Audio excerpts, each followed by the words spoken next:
নমস্কার বন্ধুরা, সবার প্রতি রইল আন্তরিক ভালোবাসা ও শুভেচ্ছা।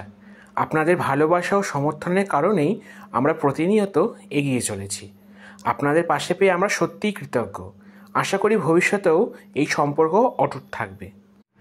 আজ আমরা উপস্থিত হয়েছি এক বিশেষ স্থানে, যা শুধু স্থানীয় নয়, সমগ্র বাংলার ঐতিহ্যের একটি গুরুত্বপূর্ণ অংশ। নিশ্চয়ই বুঝতে পারছেন, আমরা উপস্থিত হয়েছি আমডাঙ্গার রাজবাড়ি ও করুণাময়ী মন্দির দর্শনের জন্য। এই স্থানটির সাথে জড়িয়ে রয়েছে বহু প্রাচীন ইতিহাস, কাহিনী ও কিংবদন্তি। রাজবাড়ি দেখতে এসে আমরা আশাহত হলাম। এখানে দুটি ভগ্নপ্রায় স্তম্ভ ছাড়া আর বিশেষ কিছু অবশিষ্ট নেই। তথাকথিত রাজবাড়ি বলতে আমরা যেটা বুঝি, তার কিছুই এখানে দেখতে পেলাম না। আমবাগান পেরিয়ে আমরা এখন উপস্থিত হয়েছি রাজবাড়ির পাড় বাঁধানো পুকুর পাড়ে, যেটা সম্পর্কে স্থানীয়রাই আমাদেরকে জানিয়েছে। কয়েক বছর আগেও পুকুরটি সম্পূর্ণ বাঁধানো ছিল, কিন্তু স্থানীয়রা আমাদের জানিয়েছে রক্ষণাবেক্ষণের অভাবে পুকুর পাড় আস্তে আস্তে সম্পূর্ণটাই ভেঙে যাচ্ছে। আপনারা এখন দেখতে পাচ্ছেন সেই পুকুরের দৃশ্য। যেহেতু এখানে বিশেষ কিছু দেখার নেই, তাই আমরা ধীরে ধীরে যাব নিকটবর্তী কালী মন্দির। এখন আমরা উপস্থিত হয়েছি আমডাঙ্গা করুণাময়ী কালী মন্দিরে। আমডাঙ্গা করুণাময়ী মন্দির কেবল একটি পূজার স্থান নয়, এটি বহু ভক্তের আস্থার কেন্দ্রবিন্দু। আজকের এই পর্বে আমরা আপনাদের এই মন্দিরের মাহাত্ম্য ও এখানকার অজানা কাহিনীগুলি শোনাব। চলুন আমরা ঘুরে দেখি এই মন্দিরটি। আমডাঙ্গা করুণাময়ী মন্দির ভক্তদের জন্য একটি জনপ্রিয় তীর্থস্থান, যেখানে প্রতিদিন বহু মানুষ দর্শনে আসেন। আপনি বাস, ট্রেন কিংবা ব্যক্তিগত গাড়ি যে কোনো উপায়ে এখানে সহজেই পৌঁছতে পারেন। কলকাতা থেকে আসতে হলে বারাসাতগামী যে কোনো বাসে উঠে কলোনি মোড়ে নামতে হবে। সেখান থেকে 87 বা 87A বাসে আমডাঙ্গা করুণাময়ী স্টপেজে নামতে হবে। স্টপেজ থেকে মাত্র 5 মিনিট হেঁটে পৌঁছে যাবেন মন্দিরে। আর আপনি যদি ট্রেন পথে আসতে চান, তাহলে শিয়ালদা বা বনগাঁ থেকে ট্রেনে চেপে বিরা স্টেশন নামতে হবে। স্টেশন থেকে অটোতে কাছারি বাড়ি, সেখান থেকে টোটো বা বাসে আমডাঙ্গা করুণাময়ী স্টপেজে এসে 5 মিনিট হেঁটে মন্দিরে পৌঁছে যাবেন। আর আপনি যদি নিজের 4 চাকা বা 2 চাকার গাড়িতে আসেন, তাহলে মন্দির সংলগ্ন সুবিস্তৃত মাঠে গাড়ি পার্কিংয়ের ব্যবস্থা রয়েছে। সারাদিনের জন্য পার্কিং চার্জ মাত্র 15 টাকা। পার্কিং এলাকার পাশেই রয়েছে একটি সুন্দর আমবাগান, যেটাও কিন্তু ঘুরে দেখতে পারেন। এভাবেই আপনি সহজেই আমডাঙ্গা করুণাময়ী মন্দিরে পৌঁছে মায়ের দর্শন করতে পারেন।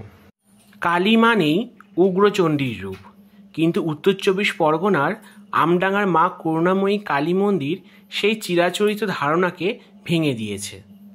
প্রায় 450 বছরেরও বেশি পুরনো এই মন্দিরে প্রতিষ্ঠিত কালীর মূর্তি শান্ত ও করুণাময়ী। ভক্তরা বিশ্বাস করেন এখানে মায়ের আশীর্বাদে সমস্ত মনস্কামনা পূর্ণ। সিঁড়ি বেয়ে এবার আমরা প্রবেশ করছি মায়ের মূল গর্ভগৃহে। সারা বছর মা এখানেই থাকেন। পৌষ মাসে বিশেষ পুজোর সময় মাকে নিচে একতলায় নামিয়ে আনা হয়। প্রতি বছর কালী পুজোর সময় এই মন্দিরে ভক্তদের ঢল নামে এবং বিশেষভাবে অন্নকূট উৎসব পালন করা হয়। পৌষ মাসে এই মন্দিরে বিশেষ পুজোর আয়োজন করা হয়, যে পুজোকে ঘিরে 1 মাস ব্যাপী এখানে মেলা চলে। এবার আমরা আমডাঙ্গা কালী মন্দিরের প্রতিষ্ঠার ইতিহাস সম্পর্কে আপনাদের জানাবো। তার আগে আমরা মায়ের মূর্তি দর্শন করে নিই। মায়ের রূপ আমাদেরকে মোহিত করে তোলে। মায়ের রূপ দেখে ভক্তদের মনে ভক্তির ভাব গড়ে ও জেগে ওঠে। এই মন্দিরের ইতিহাস মুঘল সম্রাট আকবরের আমল পর্যন্ত প্রসারিত। রাজা মানসিংহ, যিনি আকবরের সেনাপতি ছিলেন, তিনি এই মন্দির প্রতিষ্ঠা করেন। ইতিহাস অনুযায়ী আকবরের সেনাদল দুবার বাংলার রাজা প্রতাপাদিত্যের কাছে পরাজিত হয়। এই পরাজয়ের অন্যতম কারণ হিসাবে ধরা হয়েছিল প্রতাপাদিত্যের যশোরেশ্বরী মন্দিরে পুজো দেওয়ার পর যুদ্ধ শুরু করা। তাঁর এই কৌশল ভেঙে দিতে আকবর সেনাপতি মানসিংহকে দায়িত্ব দেন। মানসিংহ প্রথমেই যশোরেশ্বরী মন্দির থেকে দেবী মূর্তি সরিয়ে নেন এবং পরে সেই মূর্তিকে রাজস্থানের অম্বরে স্থাপন করেন। এই ঘটনার পর প্রতাপাদিত্য মন্দিরের প্রধান পুরোহিত রামানন্দ গিরি গোস্বামীকে নির্বাসিত করেন। নির্বাসিত রামানন্দ গিরি ঘুরতে ঘুরতে এসে পৌঁছান আমডাঙ্গার সুখাবতী বা সুতি নদীর ধারে, যেখানে জঙ্গলের মধ্যে এক আশ্রয় খুঁজে নেন। অন্যদিকে মানসিংহ স্বপ্নাদেশ পান, যেখানে তিনি জানতে পারেন যে রামানন্দ গিরি গভীর তপস্যায় মগ্ন এবং তাকে সঠিক পথে ফিরিয়ে আনতে হবে। স্বপ্নাদেশ অনুসারে মানসিংহ কষ্টি পাথরের একটি শান্ত কালী মূর্তি নির্মাণ করেন, যা করুণাময়ী রূপের প্রতীক। 1561 খ্রিস্টাব্দে এই বিগ্রহ প্রতিষ্ঠার মধ্যে দিয়ে সূচনা হয় আমডাঙ্গা মা কালী মন্দিরের, যা আমডাঙ্গা মা করুণাময়ী মন্দির নামেই পরিচিত। আজও এই মন্দির তার ইতিহাস ও আধ্যাত্মিক মাহাত্ম্য নিয়ে মানুষের শ্রদ্ধার কেন্দ্রবিন্দু হয়ে আছে। শতাব্দীর পর শতাব্দী ধরে বহু ঐতিহাসিক ঘটনার সাক্ষী হয়ে দাঁড়িয়ে আছে আমডাঙ্গার মা করুণাময়ী কালী মন্দির। কেবল ধর্মীয় গুরুত্ব নয়, এই মন্দির জড়িয়ে রয়েছে বাংলার রাজনৈতিক ইতিহাসের সঙ্গেও।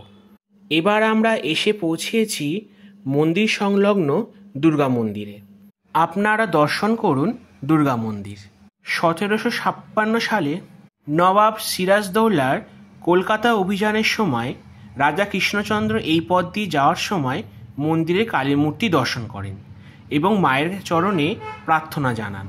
কথিত আছে তার মনস্কামনা পূর্ণ হওয়ার পর তিনি মন্দিরকে 365 বিঘা জমি দান করেন।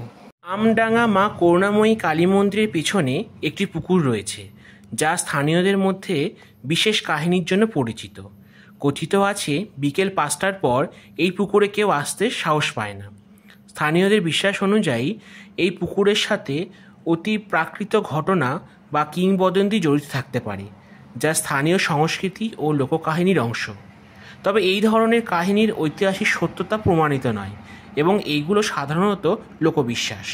এবার আমরা উপস্থিত হয়েছি ব্রজমোহন ধামে। আপনারা দর্শন করতে থাকুন ব্রজমোহন ধাম। আপনারা দেখতে থাকুন ব্রজমোহন ধাম, আর আমরা আলোচনা করি কালী মন্দিরের বিশেষত্ব সম্পর্কে। মন্দির প্রাঙ্গণে রয়েছে 15টি শিব মন্দির, যা স্থানীয় জনবিশ্বাস অনুযায়ী মন্দিরের মহন্তদের সমাধিস্থলের উপর গড়ে উঠেছে। প্রতিদিন মায়ের অন্নভোগের ব্যবস্থা থাকে, যা দুপুর 1টায় ভক্তদের মধ্যে পরিবেশন করা হয়। ভোগ গ্রহণের জন্য সকাল 10টার মধ্যে কুপন কাটতে হয়, যার মূল্য 70 টাকা। এখানে মায়ের প্রসাদ হিসেবে পাওয়া যায় পোলাও, সাদা ভাত, ডাল, সবজি, চাটনি ও পায়েস। এই মন্দির শুধুমাত্র পূজার স্থান নয়, বরং এটি ইতিহাস, বিশ্বাস ও ঐতিহ্যের এক অপূর্ব সমন্বয়। তাই যুগ যুগ ধরে এই মন্দির ভক্তদের কাছে এক অনন্য তীর্থস্থান হয়ে আছে। ভক্তদের সুবিধার্থে আমডাঙ্গা মা করুণাময়ী কালী মন্দির নির্দিষ্ট সময় অনুযায়ী খোলা থাকে। সকাল 7টা থেকে দুপুর 1টা পর্যন্ত, আবার বিকেল 4টে থেকে রাত 9টা পর্যন্ত এই মন্দির ভক্তদের জন্য খোলা থাকে। মন্দিরের বাইরে পুজোর ডালার দোকান রয়েছে, যেখানে ভক্তরা ইচ্ছামতো ডালা সংগ্রহ করতে পারে। নামগোত্র ধরে পুষ্পাঞ্জলির মাধ্যমে পুজো দেওয়ার বিশেষ ব্যবস্থা রয়েছে, যা সচরাচর প্রসিদ্ধ শক্তিপীঠগুলিতে দেখা যায় না। দক্ষিণা সম্পূর্ণ ভক্তদের ইচ্ছাধীন, চাইলে কুপন কেটে বা প্রণামী বাক্সে দান করা যায়। এখানে কোনো বাধ্যতামূলক দাবি করা হয় না। এই বিশেষ পূজাবিধির কারণে আমডাঙ্গা মা করুণাময়ী মন্দির ভক্তদের জন্য আরও বেশি সহজ, স্বচ্ছ এবং হৃদয়ের টানে পূজার পরিবেশ সৃষ্টি। পর্বটি ভালো লাগলে আমাদের চ্যানেলটি সাবস্ক্রাইব করুন এবং লাইক ও কমেন্টে ভরপুর করে তুলুন।